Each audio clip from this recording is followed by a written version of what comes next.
Shalom Bapak Ibu Saudara yang terkasih di dalam Tuhan. Bertemu lagi kita di dalam ibadah PA kita malam hari ini.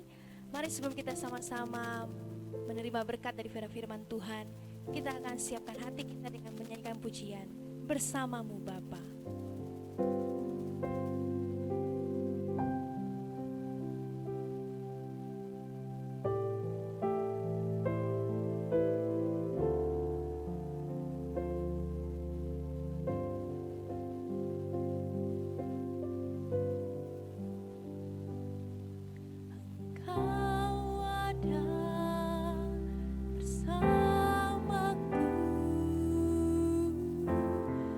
Setiap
Selamat malam Bapak Ibu Saudara yang dikasih Tuhan.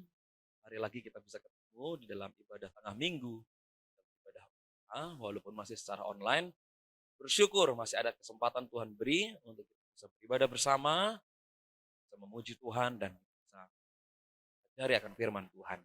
Sebelumnya mari kita berdoa, minta pimpinan Tuhan, biar Tuhan yang boleh memimpin kita semua, hikmat berikan kita mengerti akan firman Tuhan. Mari kita berdoa bersama-sama.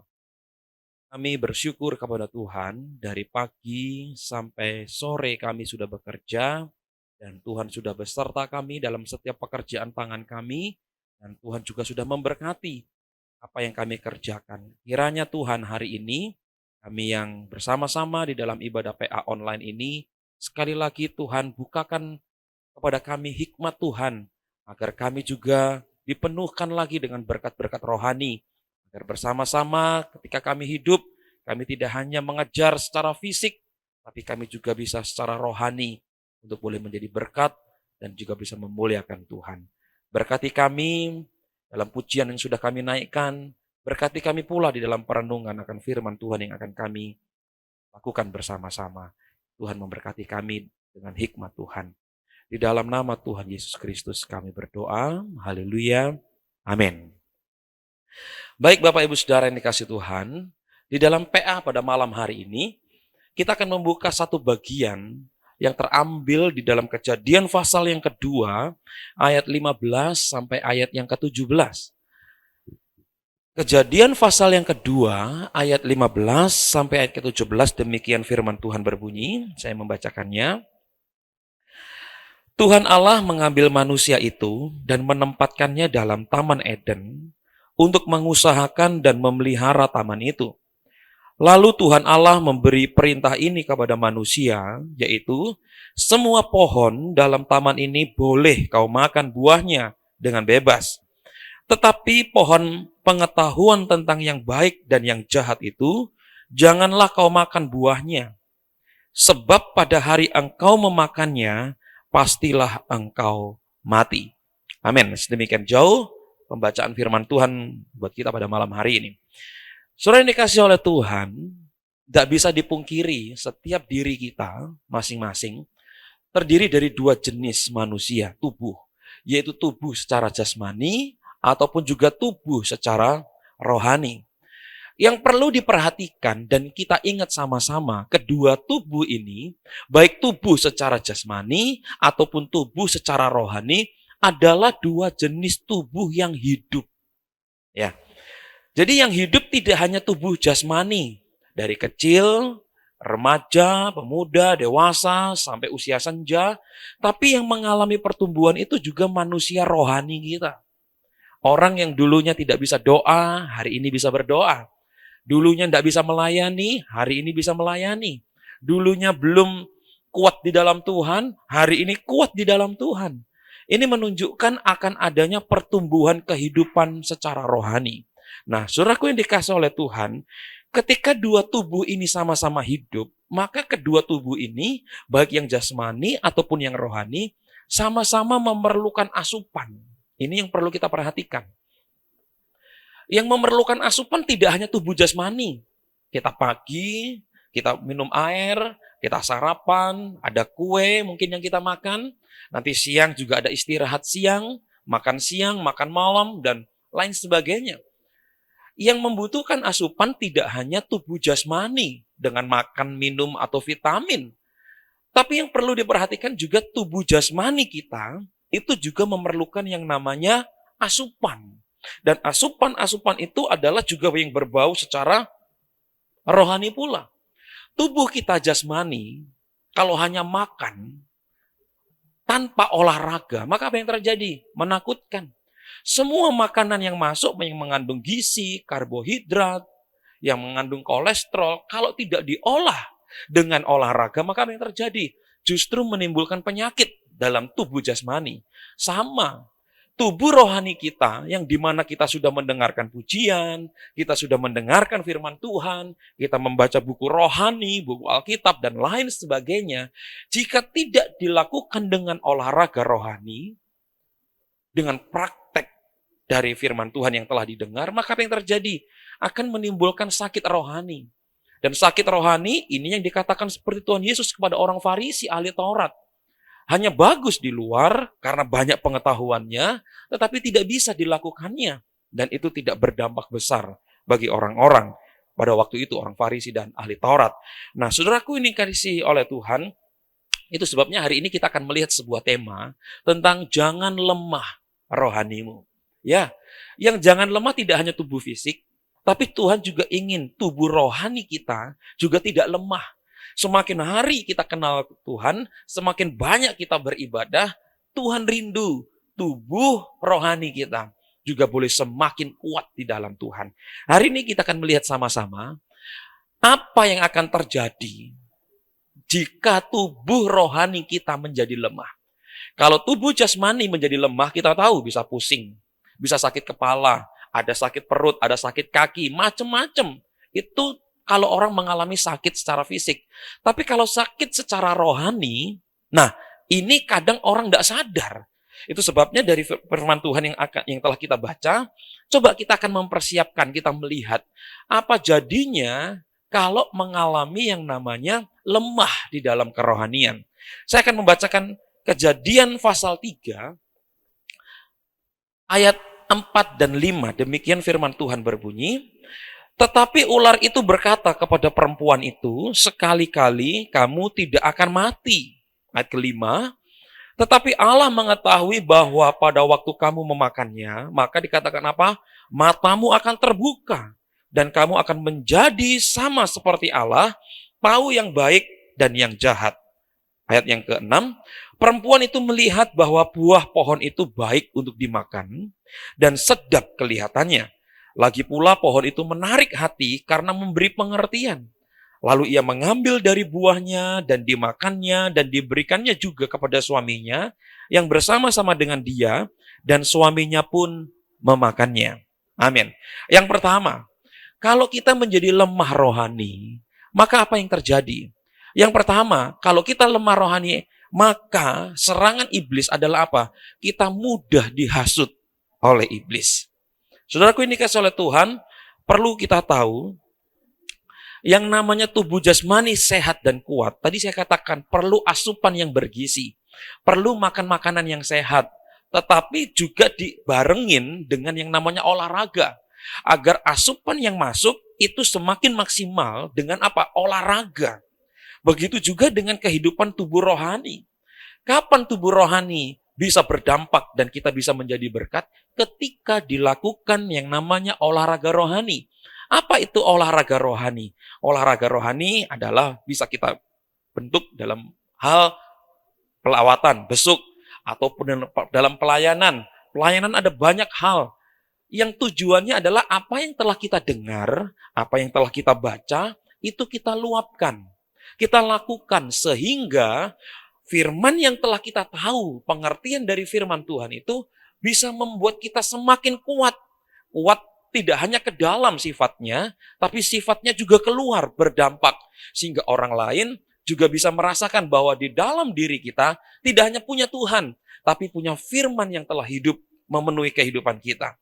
Nah, saudaraku yang dikasihi oleh Tuhan, ketika ular ini mendatangi Hawa, sebenarnya ini adalah bagian yang tepat untuk Adam ataupun Hawa pada waktu itu untuk mempraktekkan olahraga rohani, untuk mempraktekkan firman yang telah mereka dengar dari perkataan Allah secara langsung, untuk apa? Melawan hasutan dari si iblis. Di dalam Kejadian 2 ayat 16 sampai yang ke-17, di sana dikatakan, lalu Tuhan memberi perintah kepada manusia, semua pohon dalam taman ini boleh kau makan buahnya dengan bebas. Tetapi pohon pengetahuan tentang yang baik dan yang jahat itu, janganlah kau makan. Sebab pada hari engkau memakannya, pastilah engkau mati. Perhatikan saudara, Allah dengan jelas memberikan perintah, jangan kau makan buah itu. Kalau engkau makan, firman Tuhan mengatakan, maka pastilah engkau akan mati. Adam dan Hawa, mereka mendengar perkataan Allah. Ingat ya, Aku taruh engkau di dalam sebuah taman yang sempurna bernama Taman Eden. Semuanya boleh kau makan. Semuanya boleh kau kelola. Tapi soal satu tanaman itu, jangan kau makan buahnya. Adam dan Hawa mendengar perintah ini. Dan apa yang terjadi? Ketika iblis datang untuk menghasut, maka apa yang terjadi? Adam dan Hawa tidak mengindahkan firman. Dan disitulah di pasal yang ketiga dalam Kejadian, dosa masuk di dalam diri manusia. Nah, saudaraku yang dikasih oleh Tuhan, saya akan mencoba fokus kenapa manusia bisa jatuh di dalam dosa. Ya, kenapa Adam dan Hawa itu bisa jatuh di dalam dosa? Kenapa, saudaraku? Karena sebenarnya sesuatu yang simpel, yang sederhana adalah bahwa apa yang mereka dengar dari Allah tidak dilakukannya. Apa yang mereka dengar perintah dari Allah secara langsung, hanya mereka dengar, tapi mereka tidak mau melakukannya. Itu sebabnya banyak bagian di dalam Alkitab kita dikatakan siapa yang mendengar, maka lakukanlah firman Tuhan. Ya kan? Bahkan dikatakan yang berbahagia adalah mereka yang mendengar dan yang melakukan firman itu di dalam kehidupannya. Nah, saudaraku yang dikasih oleh Tuhan, ketika firman Allah tidak didengar, tidak dilakukan, maka apa yang terjadi?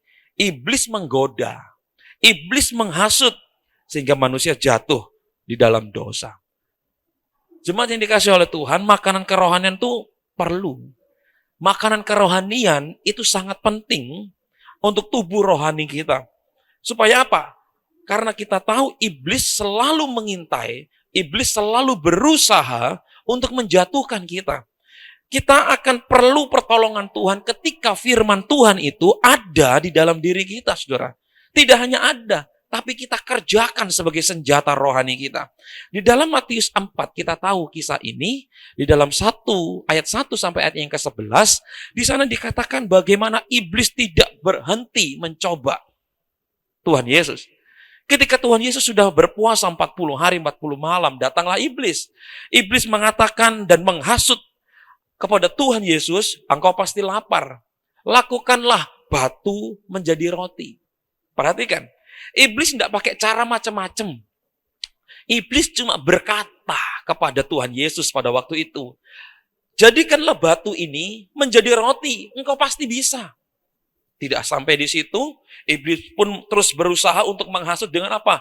Jatuhkanlah dirimu ya Tuhan dari bumbungan, maka engkau jatuh tidak akan terluka karena ada malaikat yang akan menopang engkau. Di situ pun iblis gagal. Yang ketiga, iblis terus berusaha untuk menghasut agar Tuhan Yesus jatuh. Maka apa yang terjadi? Di dalam pencobaan yang ketiga, di situ dikatakan iblis berusaha menghasut agar Yesus menyembah dia. Perhatikan saudaraku, 3 kali pencobaan, iblis tidak lakukan dengan cara yang macam-macam. Iblis hanya menggunakan cara apa? Berkata. Menarik ya? Ada banyak orang jatuh dengan kata-katanya. Dan siapapun bisa. Saudaraku, itu sebabnya di dalam 1 Petrus 5 ayat ke-8. Sekali lagi di sana dikatakan oleh firman Tuhan, sadarlah dan berjaga-jaga. Kenapa? Lawanmu si iblis berjalan keliling sama seperti singa yang mengaum dan mencari orang yang dapat ditelannya. Saudaraku, sangat menarik, saya ingin mengulang bagian ini. Sangat menarik sekali saudara untuk kita perhatikan. Manusia pertama yaitu Adam dan Hawa, mereka jatuh bukan dengan cara yang menakutkan, tidak. Tapi iblis menggunakan cara yang elegan sekali untuk menjatuhkan 2 manusia yang pertama. Kejadian 3 ayat 4 dikatakan ular itu berkata. Saya garis bawahi satu kata ini, yaitu berkata, yaitu apa? Sekali-kali kamu tidak akan mati. Iblis tidak pakai pedang, iblis tidak pakai tombak, iblis tidak pakai bom untuk menyerang, mengancam Adam dan Hawa. Tidak. Iblis dikatakan oleh Alkitab, iblis hanya berkata. Wah, luar biasa saudara. Iblis hanya berkata, engkau tidak akan mati. Padahal saudaraku, di bagian sebelumnya Allah sudah mengatakan, jangan kau makan. Karena apa? Kalau kau makan, engkau pasti mati. Perhatikan, di sini kita tahu firman Tuhan itu perlu kita dengar. Kenapa? Tanpa firman Tuhan, kita akan lemah di tengah jalan. Tanpa firman Tuhan, kita tidak bisa membedakan mana yang benar, mana yang salah. Mana yang menyenangkan hatinya Tuhan, mana yang tidak. Kapankah Adam dan Hawa tahu menyenangkan hatinya Tuhan? Karena ada firman yang mengatakan, jangan kau makan buah ini. Selama tidak makan buah itu, amanlah mereka. Tetapi ketika mereka memakan, apa yang terjadi? Kita akan lihat bersama-sama. Iblis hanya berkata-kata dengan kata yang manis. Oh, berapa banyak sih orang jatuh hanya dengan kata-kata yang manis? Betul? Malahan seringkali kita dengar seliweran ada kata-kata, oh kalau laki-laki itu lemahnya di mana? Di mata. Tapi kalau wanita lemahnya di mana? Di telinga, di pendengaran. Hanya dikatakan engkau cantik seperti rembulan. Engkau cantik seperti bunga matahari dan lain sebagainya. Maka yang terjadi? Mulai runtuhlah dia. Nah, saudaraku yang dikasih oleh Tuhan, saya suka dengan satu kata, yaitu berkata. Saya mendapatkan bagian ini, saya teliti begitu luar biasa apa arti berkata. Di mana iblis tidak pakai cara senjata yang aneh-aneh, yang mematikan, tapi senjatanya cuma ngomong. Kata berkata, saudaraku, itu memiliki arti lain yang ada di dalam satu kata itu, yaitu menerangkan. Ini yang pertama. Bayangkan saudaraku, iblis yang ada dalam diri ular, iblis itu hanya menerangkan loh. Adam, Hawa, kalau engkau makan buah ini, engkau tidak akan mati. Bayangkan saudara, iblis hanya menerangkan. Iblis belum menggebu-gebu untuk menjatuhkan Adam dan Hawa. Pasti tujuannya adalah untuk apa? Menjatuhkan Adam dan Hawa. Tapi ketika ular mengatakan engkau tidak akan mati, itu masih di dalam tahap apa? Menerangkan kepada Hawa pada waktu itu, engkau tidak akan mati kok kalau engkau makan buah ini. Jadi tenang aja deh, engkau masih aman. Oh, hanya masih dalam tahap menerangkan. Banyak orang kalau udah diancam baru kalah. Ketika ada disudutkan baru kalah. Kalau hanya dijelaskan saja orang masih bertahan. Bayangkan begitu lemahnya kerohanian si Hawa pada waktu itu, ketika hanya diterangkan saja, Hawa sudah lemah. Dan akhirnya dia mengatakan kepada suaminya, dan suami istri itu memakan buah itu. Itu yang pertama. Lemahnya kenapa? Hanya berdasarkan kata-kata yang hanya menerangkan. Yang kedua, berkata itu dalam arti apa? Yaitu iblis hanya membual. Saudara tahu ya, membual? Membual itu hanya berkata-kata yang tidak benar. Kata-kata guyonan. Kata-kata yang tidak ada nilai kebenarannya. Membual. Cerita-cerita kosong. Bayangkan, Adam dan Hawa jatuh hanya karena apa? Cerita-cerita bualan. Contohnya begini. Saya mengatakan kepada Bapak Ibu Saudara, saya baru plesir ke luar angkasa. Di luar angkasa itu ternyata ada banyak mall. Mallnya lebih hebat daripada mall yang ada di kota-kota besar di dunia ini. Kira-kira itu benar enggak? Enggak benar. Tapi yang terjadi adalah Bapak Ibu Saudara mengaminkan, mengiyakan apa yang saya katakan, bahwa di luar angkasa itu ada banyak mall yang jauh lebih bagus. Tahu saudaraku? Hanya bualan. Sebuah cerita yang tidak ada nilai kebenarannya, dan cerita ini hanya kosong. Begitu luar biasanya lemahnya Adam dan Hawa, hanya karena bualan iblis dalam diri ular, Adam dan Hawa terjatuh di dalam dosa dan mereka makan buah itu. Tidak cara yang aneh-aneh, betul? Hanya membual, hanya cerita yang kosong, cerita yang tidak ada nilai kebenarannya. Dan disitulah iblis jatuh. Saudaraku yang dikasih oleh Tuhan, kerohanian menjadi lemah dan hancur. Kapan terjadi? Ketika kita tidak mendengarkan firman Tuhan dengan sungguh-sungguh. Ya, firman itu tidak hanya masuk kanan, keluar kiri, tidak. Tapi firman itu tidak mengubahkan kita. Firman itu tidak tinggal dalam diri kita. Sehingga ketika ada hasutan demi hasutan demi hasutan, yang ada bualan demi bualan, tidak ada nilai kebenarannya, kita pun ikut di dalamnya. Saudaraku, kalau saya mengatakan bahwa di luar angkasa ada mall, dan orang siapapun sudah bisa ke luar angkasa, dan mereka mengatakan, iya ada mall, wajar. Ketika saya mengatakan di luar angkasa ada mall. Kalau Tuhan tidak pernah mengatakan kepada Adam dan Hawa, jangan kau makan, nanti kau mati. Kalau tidak ada kalimat perintah itu, dan ular mengatakan, makanlah itu, makan tidak apa-apa. Dan itu benar. Tapi karena Allah sudah mengatakan, jangan kau makan, nanti kau mati. Lalu muncullah ular mengatakan, engkau tidak akan mati. Maka sebenarnya saudaraku, ketika Adam dan Hawa akhirnya makan dan menuruti kata si iblis, maka apa yang terjadi? Kita mendapati betapa lemahnya Adam dan Hawa di dalam mentaati firman Tuhan pada waktu itu. Saudaraku, yang dikasihi oleh Tuhan, hanya kata-kata membual, hanya kata-kata menghasut.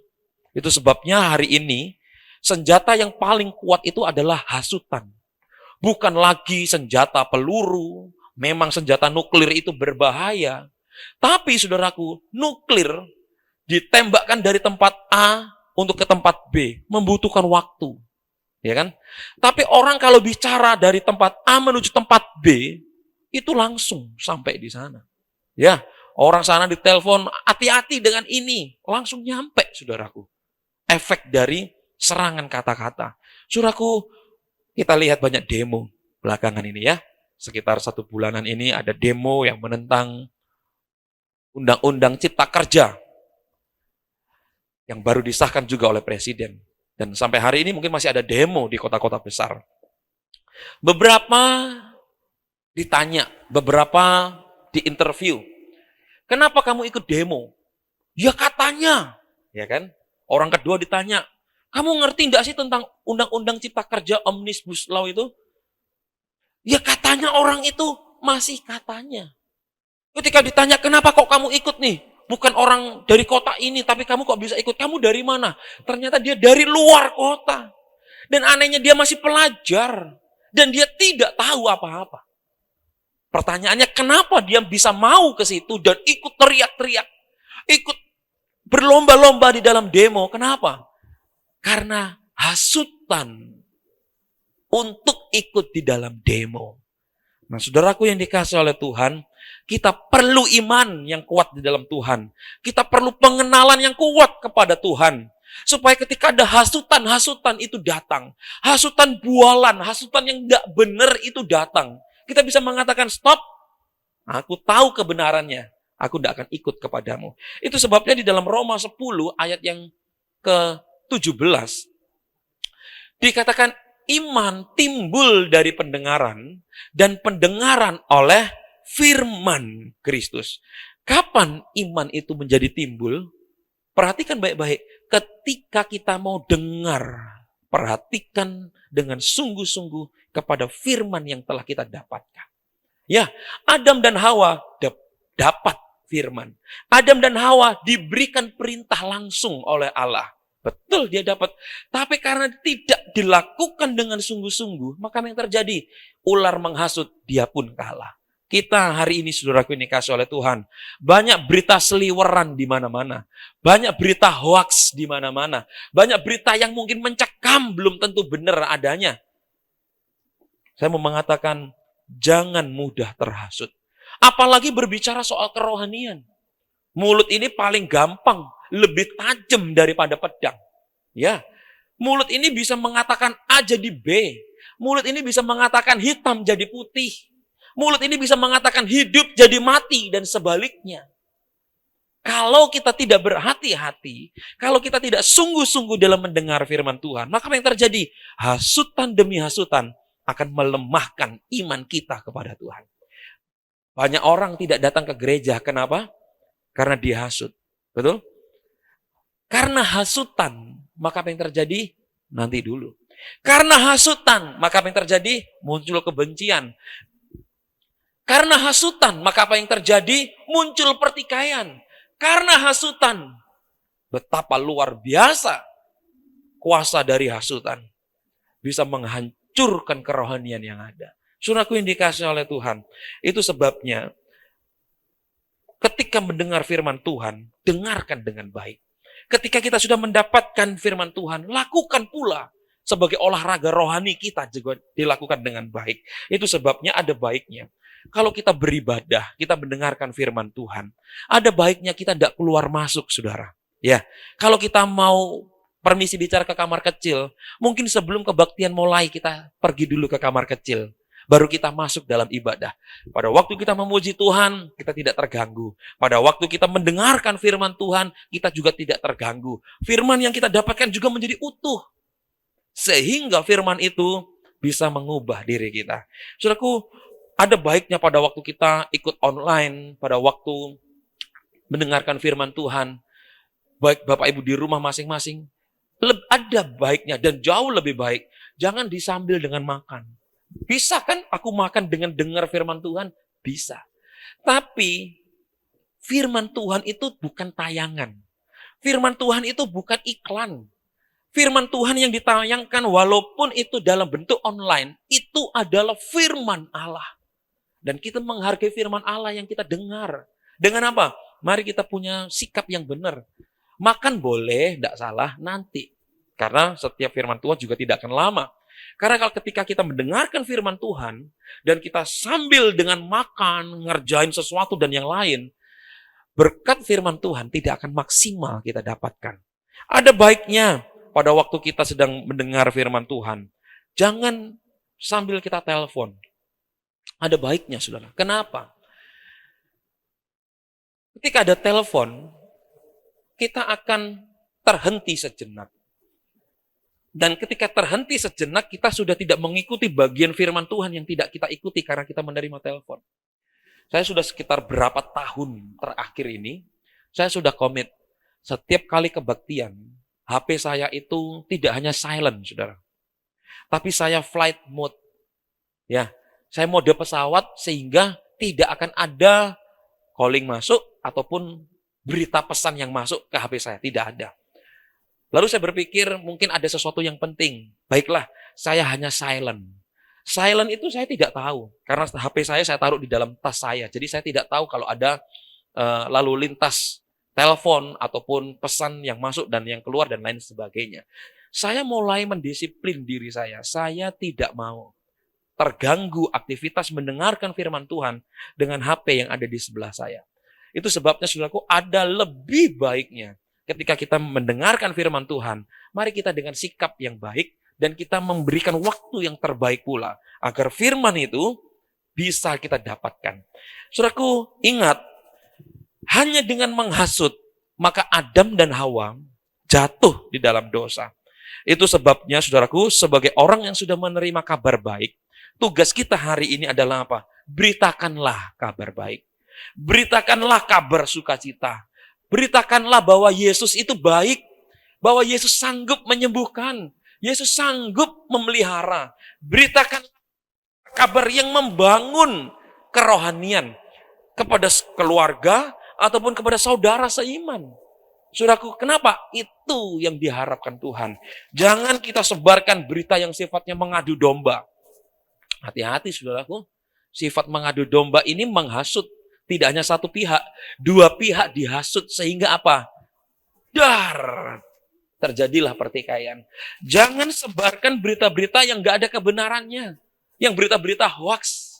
Ya kan? Kita tahu hari ini menyebarkan berita hoax itu ada pasal. Saya tidak mau berbicara soal pasal, tapi saya mau berbicara tentang soal jangan menghasut. Jangan memberitakan berita yang tidak benar. Berita yang sanggup untuk menghasut orang lain dan mempertikaikan orang lain. Jangan lakukan itu. Kenapa? Karena itu yang dilakukan oleh iblis untuk Adam dan Hawa. Itu sebabnya, saudaraku, ada istilah gosip. Gosip itu apa? Digosok semakin sip. Ya kan? Waduh, kalau hanya dengar separuh, tidak enak. Apalagi cuma dengar seperempat, tidak enak. Lu cuma denger seperempat, nggak mau kasih tahu lagi, tak kasih kira-kira ya. Dari satu ini meloncat ke dua, meloncat ke tiga, kira-kira ceritanya begini. Kita ceritakan ke orang lain. Semakin kita kembangkan, saudaraku yang dikasih oleh Tuhan, tugas kita adalah apa? Di dalam Markus 16 ayat 15, firman Tuhan mengatakan, pergilah ke seluruh dunia. Dikatakan apa? Beritakanlah Injil kepada segala makhluk. Ini tujuan kita. Ini panggilan kita. Untuk apa? Memperdengarkan Injil Tuhan. Jangan lagi menghasut. Saya percaya Bapak Ibu Saudara tidak menghasut. Amin. Katakan, Tuhan, firman-Mu pelita bagi kakiku, terang bagi jalanku. Aku tidak akan beritakan yang tidak benar. Aku akan memberitakan Injil karena ini yang Tuhan rindu. Kelemahan rohani menyebabkan kita apa? Jatuh. Karena apa? Karena iblis mudah menghasut kita dengan kata-kata yang manis. Yang kedua, kita lemah rohani, maka apa yang akan menjadi dampaknya? Yang kedua, yaitu di ayat 3, pasal 3 ayat ke-7. Dikatakan demikian. Maka terbukalah mata mereka berdua karena mereka tahu bahwa mereka telanjang, lalu mereka menyemat daun pohon ara dan membuat cawat. Yang kedua, orang yang lemah rohaninya, maka apa yang terjadi? Dia hanya akan fokus kepada diri sendiri. Saudara yang dikasih oleh Tuhan, dalam masa penciptaan, kita tahu Allah menciptakan banyak dan Tuhan mengatakan baik adanya. Ketika Tuhan menciptakan manusia, Tuhan mengatakan sungguh amat baik adanya. Mari kita coba lihat secara mendetil. Allah menciptakan manusia di dalam posisi telanjang. Saya ulangi, di dalam Allah menciptakan manusia, manusia ada di dalam posisi telanjang.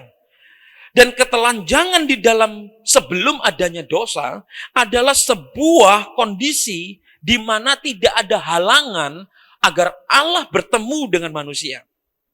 Telanjang pada waktu Allah menciptakan manusia bukan penghalang di mana manusia bisa berkomunikasi dengan Tuhan. Nah, di dalam Kejadian 2 ayat 25 dikatakan demikian. Mereka keduanya telanjang, manusia dan istrinya, tetapi mereka tidak merasa malu. Loncat di dalam Kejadian 3 ayat 10, dikatakan ia menjawab, ketika aku mendengar bahwa engkau ada di dalam taman ini, dikatakan apa? Aku menjadi takut. Takut kenapa? Karena aku telanjang. Perhatikan saudaraku, 2:25 Kejadian dikatakan apa? Aku tidak malu. Pada waktu aku telanjang, karena Allah menciptakan aku telanjang. Aku berkomunikasi dengan pasangan tidak malu, aku berkomunikasi dengan Tuhan juga tidak malu. Tapi ketika mereka sudah makan buah itu dan mereka tahu mereka sudah telanjang karena sudah berdosa, maka apa yang terjadi? Lemahnya rohani akan menghasilkan apa? Ketakutan kepada Tuhan.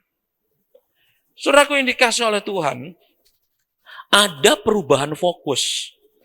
Ketelanjangan yang dijelaskan dalam Kejadian 2 itu berhubungan dengan rasa malu. Ya, dan ini wajar. Orang telanjang, permisi bicara, dia pakai baju. Kenapa? Karena malu. Tetapi saudaraku, ketika jatuh di dalam dosa, ketelanjangan berubah fokus menjadi rasa takut. Perhatikan. Ada pergeseran fokus. Yang awalnya telanjang berhubungan dengan rasa malu, sekarang telanjang berhubungan dengan rasa takut. Yang awalnya tidak ada rasa malu ketika telanjang, sekarang menjadi rasa takut karena telanjang. Saudaraku ini kasih Tuhan, efek kerohanian yang tidak kuat di dalam Tuhan akan menghasilkan seseorang untuk hanya fokus kepada dirinya sendiri. Ini sungguh merusak konsep dari bagaimana Tuhan menciptakan penciptaan di awal. Berhubungan dengan Allah seharusnya tanpa rasa malu. Ya kan? Apalagi relasi kepada Allah Tritunggal, ketritunggalan Allah itu ada dihadirkan di dalam diri manusia. Tertuang dalam diri manusia. Ada gambar dan rupa Allah dalam diri manusia. Sehingga ketika berhubungan kepada Allah tidak ada rasa malu ataupun tidak ada rasa takut. Tetapi hari ini saudaraku, Ada banyak orang di lapangan saya mengatakan, ayo ke gereja. Mereka mengatakan, aku malu. Saya jumpai sendiri. Ayo datang ke gereja, aku malu. Aku enggak punya teman. Coba saudaraku. Ayo datang ke gereja, waduh aku enggak layak. Aku masih banyak dosanya. Sama seperti Adam dan Hawa. Ketika alam jalan di taman itu mencari Adam dan Hawa. Adam dan Hawa mengatakan apa? Aku takut. Saudaraku, ada kejahatan yang sudah dilakukan oleh Adam dan Hawa sehingga menyebabkan mereka tahu mereka telanjang. Dan pada waktu itu mereka akhirnya mengatakan, aku takut kepada Tuhan. Ada orang mengatakan ketika diajak ke gereja, kenapa aku takut? Kenapa? Nanti aku diejek, orang tahu siapa aku. Sehingga aku gagal. Sehingga apa? Aku belum mau untuk bisa datang ke gereja. Saudaraku yang dikasihi di dalam Tuhan, mencari Tuhan itu suatu kebutuhan. Mencari Tuhan itu adalah sebuah hal yang sangat kita butuhkan. Tetapi kerohanian yang lemah membuat siapapun juga dia hanya menjadi fokus kepada dirinya sendiri. Perhatikan. Ketika Adam dan Hawa jatuh dalam dosa, firman Tuhan mengatakan apa? Maka mereka mengambil dan membuat daun ara, menyematkan dalam dirinya dan dibuat sebagai cawat. Saudaraku, ini mulai fokus kepada diri sendiri. Yang awalnya di dalam penciptaan, Allah menciptakan manusia untuk apa? Bisa fokus kepada pasangan, fokus menikmati, mengelola taman yang Tuhan berikan, bisa fokus untuk bisa berkomunikasi dengan Tuhan. Ketika Anda jatuh di dalam dosa, maka apa yang terjadi? Borok-borok kepada Tuhan, borok-borok kepada pasangan, borok-borok juga kepada lingkungan. Yang penting aku dulu. Kenapa? Ada satu kekurangan di dalam diriku dan aku harus menutupinya. Dan ketika menutupi kemaluan, rasa malu, saudaraku, apa yang terjadi? Muncul yang namanya fokus kepada diri sendiri. Saudaraku yang dikasihi oleh Tuhan, itu sebabnya penting untuk kuat dalam persekutuan. Penting untuk hadir dalam pertemuan-pertemuan ibadah. Menaruh perhatian kepada firman Tuhan. Belajar untuk bisa melayani Tuhan. Agar iman tidak menjadi lemah. Tadi saya katakan olahraga rohani. Orang tidak hanya cukup ke gereja. Orang tidak hanya cukup baca Alkitab. Perlu olahraga rohani. Apa itu? Lakukan firman Tuhan itu. Dalam kehidupan kita. Maka itulah olahraga rohani yang menguatkan, menyehatkan manusia rohani kita kepada Tuhan. Saudaraku, banyak orang yang fokus kepada dirinya sendiri. Fokusnya seperti apa? Kalau aku dirugikan, aku balas. Ini contoh fokus kepada diri. Aku dirugikan, aku disakiti, maka aku harus balas. Fokus kepada dirinya sendiri. Aku sudah dilukai, maka apa yang terjadi? Aku tidak bisa biarkan dia tenang. Aku harus balas. Ini fokus kepada dirinya sendiri. Buat strategi. Bahkan mengatasnamakan kebenaran. Mari kita sama-sama rame-rame. Kita balaskan. Karena kita seperjuangan. Wah, begitu saudara. Kenapa? Fokus kepada dirinya sendiri. Fokus kepada kenyamanan jasmani pribadi. Daripada fokus kepada kenyamanan rohani kita. Perhatikan saudaraku, tidak salah kerja. Tapi kalau orang lebih banyak fokus hidupnya kepada kerja, tanpa bahkan mengesampingkan kehidupan kerohaniannya, itu sudah fokus kepada dirinya sendiri. Ya, ingat, semakin kita terfokus kepada diri sendiri, maka akan muncul tanda-tanda kelemahan rohani. Kenapa? Fokusnya aku. Dan padahal Tuhan mengatakan apa? Rendah hati. Ya, Tuhan mengatakan apa? Jangan balas. Jangan balas, rendah hati itu bukan fokus kepada diri sendiri. Rendah hati, bahkan mengampuni, itu fokus kepada siapa? Orang lain. Saudaraku yang dikasihi oleh Tuhan, jangan dipandang remeh. Tidak ada yang namanya lemah rohani ketika semakin dekat dengan Tuhan. Tidak ada. Ya. Tidak ada yang namanya lemah rohani kalau orang itu semakin nempel kepada Tuhan. Tidak ada. Semakin nempel, semakin dekat, semakin kuat, maka apa yang terjadi? Rohaninya pun akan semakin kokoh kepada Tuhan. Itu sebabnya saudaraku yang dikasih oleh Tuhan, orang yang terputus hubungannya dengan Tuhan, itu akan mengalami kesunyian yang mengerikan. Kesunyian-kesunyian jasmani, kesunyian-kesunyian rohani, sehingga muncul untuk apa? Menghindari orang. Muncul keinginan untuk apa? Menghindari Tuhan. Dan ini bentuk dari apa? Adanya kesunyian rohani. Karena sebenarnya apa? Aku fokus kepada diri sendiri. Saudaraku yang dikasih oleh Tuhan, Adam dan Hawa fokus kepada dirinya dengan membuat cawat. Permisi bicara untuk menutup rasa malunya. Sehingga apa yang terjadi? Aku tidak sempat deh mengelola taman. Tidak sempat deh berhubungan dengan Tuhan. Aku fokus sama diriku dulu. Karena ada rasa malu dan ada rasa takut. Dulu yang menyatukan adalah Tuhan. Tapi kini setelah jatuh dalam dosa, yang menyatukan adalah cawat. Hanya untuk diri, hanya untuk menutup rasa malu, menutup rasa takut. Maka aku membutuhkan cawat-cawat untukku membuat merasa menjadi lebih nyaman.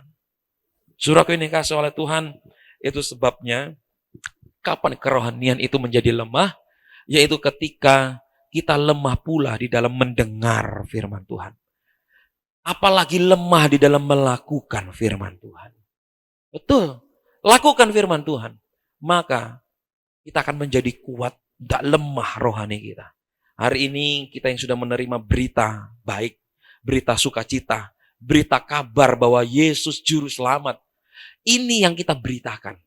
Jangan lagi berita hoax, jangan lagi berita-berita yang menghasut, berita-berita yang membuat keruh di dalam pelayanan, keruh dalam rumah tangga, keruh di dalam kerohanian kita. Kita mengatakan stop, enggak, aku mau katakan yang baik saja. Kalau hitam, ya hitam yang aku katakan. Kalau putih, ya putih yang aku katakan. Supaya apa? Diri kita sehat. Dan apa yang kita keluarkan pun menjadi sesuatu yang sehat dan membangun orang lain. Saudaraku, bagian yang lain kita akan teruskan dalam kesempatan yang lain. Tentang banyak sekali efek dari kelemahan-kelemahan rohani. Dan 2 poin hari ini, kelemahan rohani itu menghasilkan kita mudah dihasut. Perhatikan saudaraku, kalau Bapak Ibu mudah dihasut, itu tanda kita sedang mengalami kelemahan rohani. Ya, kalau kita lemah rohani, maka kita akan fokus kepada diri sendiri. Urusan rohani kepada Tuhan nanti dulu. Urusan kepada keluarga, kepada sesama, kepada siapapun nanti dulu. Yang penting aku dulu. Ini tanda-tanda akan adanya kelemahan rohani yang sudah ada mendekat di dalam diri kita. Itu sebabnya saudaraku yang dikasih oleh Tuhan, kita bisa menikmati berkat Tuhan, baik melalui firman Tuhan dan sesama, dan menikmati Tuhan sebagai sumber berkat dan sumber kekuatan kita. Dan kita mau dekat kepada firman Tuhan itu sendiri. Saudaraku yang dikasih oleh Tuhan, jangan lemah. Perhatikan kerohanianmu, perhatikan juga kehidupan kerohanian kita.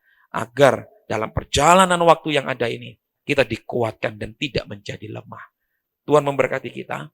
Mari kita berdoa bersama-sama. Terima kasih Bapa. Tuhan tolong kami. Supaya kami tidak menjadi lemah iman rohani percaya kami kepada Tuhan. Kami sudah banyak mendengar firman. Dan kami rindu firman yang kami dengar tidak hanya berhenti kami dengar. Tapi kami lakukan dalam kehidupan kami. Agar firman itu mendarah daging dan berbuah mengubahkan kami. Terutama lagi Tuhan, kami belajar dari Adam dan Hawa. Begitu lemahnya mereka akan firman Tuhan. Sehingga ketika ular datang dan menghasut mereka, dan mereka menjadi jatuh. Dan ketika pada waktu mereka jatuh, mereka tidak kuat lagi di dalam Tuhan. Sehingga yang terjadi mereka semakin fokus kepada dirinya sendiri. Hari ini Tuhan, mungkin kami ada kesalahan di hadapan Tuhan. Kami minta ampun. Kami mau belajar lagi bahwa kami tidak akan mudah dihasut. Bahkan kami juga tidak mau untuk menghasut. Kami hanya mau memperdengarkan, menceritakan kabar baik, Injil Tuhan yang menyelamatkan banyak orang. Dan Tuhan tolong kami, memang kami punya banyak kebutuhan. Tapi kami mau belajar untuk tidak hanya fokus kepada diri kami. Tapi kami juga fokus untuk keluarga, Kami fokus kepada gereja kami. Kami fokus kepada pelayanan kami. Sehingga tidak hanya tubuh jasmani yang hidup berkembang dengan sehat, tapi tubuh rohani kami pun juga bertumbuh dengan sehat memuliakan nama Tuhan.